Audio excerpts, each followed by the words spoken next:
Hello friends, welcome to my channel Crack Civil Services. Friends, हम इस series में modern Indian history discuss कर रहे थे। इससे पहले मैंने आप लोगों को 18 लेसन्स प्रोवाइड करा दिए हैं। अगर आप लोगों ने उन लेसन्स को अभी तक नहीं देखा है तो फटाफट से जाइए और देख लीजिएगा। वो लेसन्स भी आप लोगों के लिए वेरी वेरी इंपॉर्टेंट है और बहुत ही सारा कंटेंट वहाँ से एग्जामिनेशंस में पूछा जा रहा है।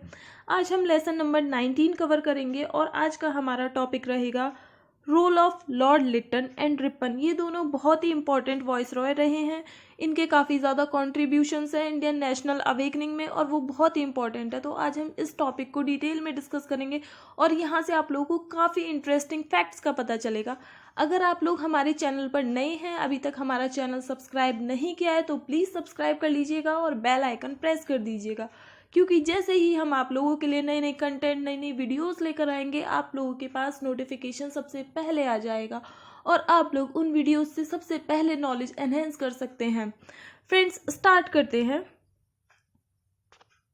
फ्रेंड्स, ये मेरे बारे में इंफॉर्मेशन है, एक बार आप लोग देख लीजिए। आप लोगों को पता होना चाहिए कि आप लोगों को पढ़ा कौन रहा है।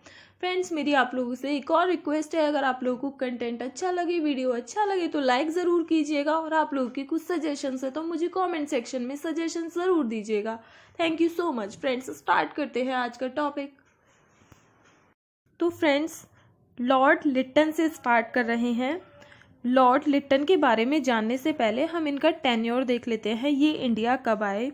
ये इंडिया आए थे 1876 में और ये यहाँ पर 4 साल एज अ वॉइस रॉय रहे, 1876 से लेकर 1880 तक। तो इनका जो टेन्योर था वो 4 इयर्स था। अब इनके इंडिया आने के बाद इंडिया में कुछ डेवलपमेंट्स हुए। अगेन वो डेवलपमेंट्स बहुत इम्पॉर्टेंट हैं। मैंने आप लोगों को बता ही दिया था, अगर आप लोगों ने पुरानी वीडियो देखी है तो इस टाइम तक इंडिया में नेशनलिज्म बढ़ने लगा था। एक फीलिंग आने लगी थी लोगों के अंदर कि वो एक देश का हिस्सा है। डेडिकेटेड लीडर्स आ गए थे। तो जो लॉर्ड लिटन है, इनकी पॉलिसीज़ ने क्या किया? आग में घी डालने का काम किया। जो नेशनलिज्म था उसे बहुत ज़्यादा बढ़ा दिया। इंडिया में नेशनल अवेकनिंग एकदम से बहुत ज़्यादा बढ़ गई। इनकी पहली पॉलिसी हम देखते हैं क्या रही। इन्होंने इंडियन सिविल सर्विसेज की एज घटाकर 19 साल कर दी, जो कि बहुत कम थी। इस हिसाब से बहुत ही कम इंडियंस ये एग्ज़ाम दे पा रहे थे और सेलेक्ट हो पा रहे थे। इंडियंस का दबदबा बिल्कुल भी नहीं था। तो इसी वजह से क्या हुआ, सुरेंद्र नाथ बैनर्जी ने इस चीज़ के अगेंस्ट प्रोटेस्ट किया, ये जो एज कम कर दी थी, और उन्होंने एक ऑर्गेनाइजेशन बनाया। सुरेंद्र नाथ बैनर्जी जी ने इंडियन एसोसिएशन की स्थापना की 1876 में ही कलकत्ता में। और इस इंडियन एसोसिएशन की क्या डिमांड थी? डिमांड सिंपल थी कि जो इंडियन सिविल सर्विसेज की एज घटा दी गई है, 19 साल कर दी गई है, उस एज को बढ़ा दिया जाए, जिससे कि ज़्यादा से ज़्यादा इंडियंस पार्टिसिपेट कर पाएँ, एग्ज़ाम दे पाएँ। पहली पॉलिसी ये रही। अब हम देखते हैं दूसरी पॉलिसी क्या थी। The royal title act 1876। 1876 में हमारा एक रॉयल टाइटल एक्ट आया। इस एक्ट का क्या काम था? ये एक्ट वहाँ की जो क्वीन थी, क्वीन विक्टोरिया को कैसरे हिंद का टाइटल देने के लिए लाया गया था। क्या टाइटल दे दिया? कैसरे हिंद, एम्परर ऑफ इंडिया। पूरे इंडिया की एम्प्रेस बन गई वो। अब 1 जनवरी 1877 को, 1 जन 1877 को क्या किया? लॉर्ड लिटन ने एक बहुत बड़ा दरबार लगाया। दरबार क्यों लगाया? इंडियन पब्लिक को ये बताने के लिए कि क्वीन विक्टोरिया जो है कैसरे हिंद है, मतलब इंडिया की एम्प्रेस हैं। तो ये चीज़ इंडियन पब्लिक को अनाउंस करने के लिए बहुत ही बड़ा दरबार लगाया गया और उस दरबार को लगाने में, सजाने में मिलियंस ऑफ रुपीस खर्च कर दिए गए। बहुत सारा पैसा खर्च कर दिया। वो भी किस टाइम पर? ऐसे टाइम पर ये सेरेमनी रखी गई थी, उस टाइम पर इंडिया में बहुत ज़्यादा फैमिन्स थी, भूखमरी थी। बहुत सारे एरियाज़ में भूखमरी फैल रही थी, लोग मर रहे थे। तो जो पैसा है वो वेस्ट किया जा रहा था और लोगों के बचाने में नहीं लगाया जा रहा था।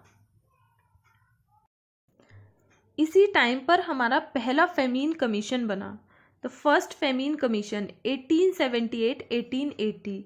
ये बहुत इंपॉर्टेंट फैक्ट है, पूछा जा सकता है कि पहला फेमीन कमीशन कब बना और ये किसके अंडर में बना? सर रिचर्ड स्टार्ची के अंडर में बना। और हमारा पहला फेमीन कोड भी आया था 1883 में ही। अब लॉर्ड लिटन के कार्यकाल में 2 ऐसे एक्ट आए जिन्होंने आग में घी डालने का बहुत ही बड़ा काम किया, और ये एक्ट्स बहुत इंपॉर्टेंट हैं, एग्जामिनेशन पॉइंट ऑफ व्यू से हर एग्ज़ाम में पूछे जाते हैं।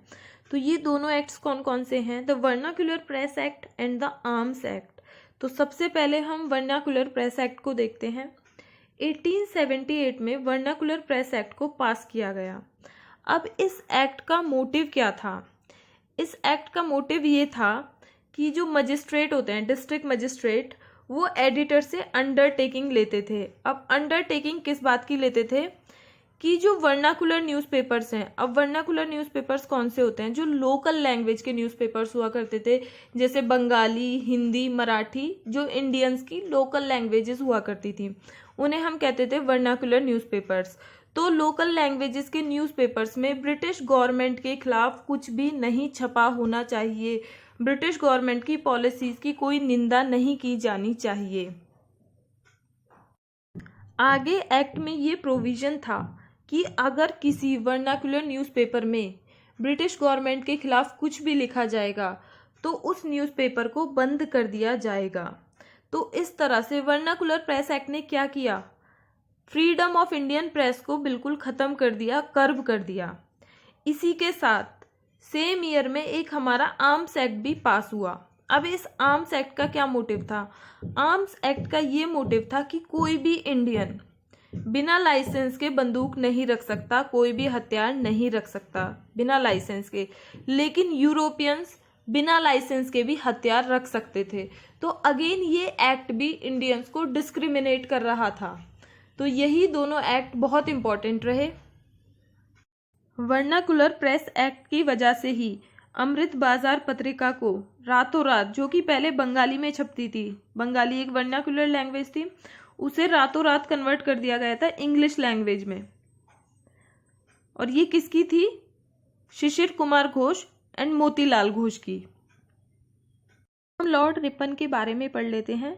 लॉर्ड रिपन का टेन्योर भी 4 साल का रहा, 1880 से लेकर 1884 तक। ये भारत में 4 साल तक वॉइसरॉय रहे।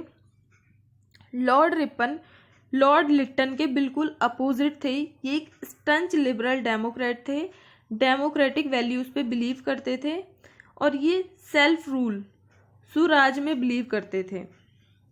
इन्होंने आते ही वर्नाकुलर प्रेस एक्ट को हटा दिया, और ये इंडियंस में इसी वजह से बहुत ज़्यादा पॉपुलर हो गए।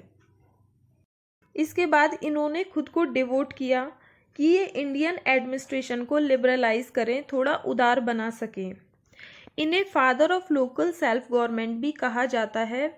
और अगेन ये बहुत इंपॉर्टेंट क्वेश्चन है, who is the father of local self government? तो इसका आंसर हो जाएगा लॉर्ड रिपन। और ये कब लेकर आए थे? 1882 में लेकर आए थे। रिपन मानते थे कि सेल्फ गवर्नमेंट मतलब सुराज जो है वो पॉलिटिक्स में सबसे ऊंचा आदर्श होता है, तो सुराज बहुत ज़रूरी होता है। रिपन ने बहुत ज़्यादा लोकल बॉडीज़ को प्रमोट किया, जैसे कि म्यूनिसिपल कमेटीज़ को, लोकल बोर्ड्स को बहुत ही प्रमोट किया था उन्होंने म्यूनिसिपैलिटीज़ की पावर्स को बहुत बढ़ा दिया था, और कुछ चीज़ें लोकल बॉडीज़ को दे दी थी कि ये लोकल बॉडीज़ करेंगी, इन सब चीज़ों का लोकल बॉडीज़ ध्यान रखेंगी, जैसे कि लोकल एमिनिटीज़, लोगों की जो ज़रूरत है, सैनिटेशन, क्लीनलीनेस, ड्रेनेज, सीवेज वगैरह को साफ़ करना, वाटर सप्लाई, उस एरिया में वाटर पहुंचाना, प्राइमरी एजुकेशन, ये सारी चीज़ें लोकल बॉडीज़ को ट्रांसफ़र कर दी गई थी। लॉर्ड रिपन ने एग्जीक्यूटिव और फाइनेंशियल रिसोर्सेज भी लोकल बॉडीज़ तक पहुंचा दी थी, और लॉर्ड रिपन की ये इच्छा थी कि धीरे धीरे जो इंडिया की पावर है वो पढ़े लिखे इंडियंस को ट्रांसफ़र कर दी जाए, स्लोली। लॉर्ड रिपन का एक और बहुत बड़ा कंट्रीब्यूशन है एजुकेशन सेक्टर में। लॉर्ड रिपन इंडिया में एजुकेशन सेक्टर की वर्किंग को देखना चाहते थे, एजुकेशन सिस्टम किस तरह से काम कर रहा है। वुड्स डिस्पैच की रिकमेंडेशन पे हमारा एजुकेशन सिस्टम काम करता था, तो उसकी वर्किंग को वो दोबारा से देखना चाहते थे। एजुकेशन सिस्टम में इम्प्रूवमेंट के लिए लॉर्ड रिपन ने एक कमीशन अपॉइंट किया। 1882 में वो कमीशन अपॉइंट किया गया था। किसकी चेयरमैनशिप में? सर विलियम हंटर की चेयरमैनशिप में। तो ये कमीशन बहुत ज़्यादा इम्पोर्टेंट है, इसे हम हंटर कमीशन के नाम से भी जानते हैं। तो इन्होंने हंटर कमीशन को अपॉइंट किया एजुकेशन सिस्टम को इम्प्रूव करने के लिए 1882 में इंडिया में। नेक्स्ट आ जाता है इल्बर्ट बिल एजिटेशन। इसे हम इल्बर्ट बिल कंट्रोवर्सी के नाम से भी जानते हैं। ये लॉर्ड रिपन के टेन्योर में हुई थी, ये इसलिए बहुत इम्पोर्टेंट है। इंडिया में जुडिशरी में उस टाइम पर बहुत ज़्यादा भेदभाव था। कैसा भेदभाव हम देखते हैं। जितने भी यूरोपियन लोग हुआ करते थे उनके केसेस सिर्फ या तो यूरोपियन मजिस्ट्रेट या फिर यूरोपियन जजेस ही ट्रायल कर सकते थे कोर्ट में। उनके केसेस में कोई भी इंडियन जज नहीं ट्रायल कर सकते थे। तो ये एक तरीके का डिस्क्रिमिनेशन था। तो इसे रिमूव करने के लिए इल्बर्ट बिल लाया गया था लॉर्ड रिपन के टाइम में। सीपी इल्बर्ट जो कि लॉ मेंबर थे, वो ये बिल लेकर आए 1883 में, जिससे कि जुडिशरी में जो भेदभाव है वो ख़त्म किया जा सके। लेकिन यूरोपियंस को ये बात अच्छी नहीं लगी और उन्होंने इस बिल को अपोज किया बहुत ही ज़्यादा स्ट्रांगली। अब यूरोपियंस ने क्या किया?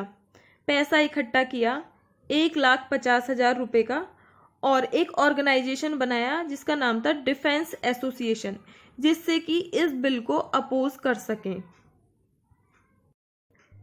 इल्बर्ट बिल कंट्रोवर्सी ने इंडिया में नेशनलिज्म को बहुत ज़्यादा बढ़ावा दिया।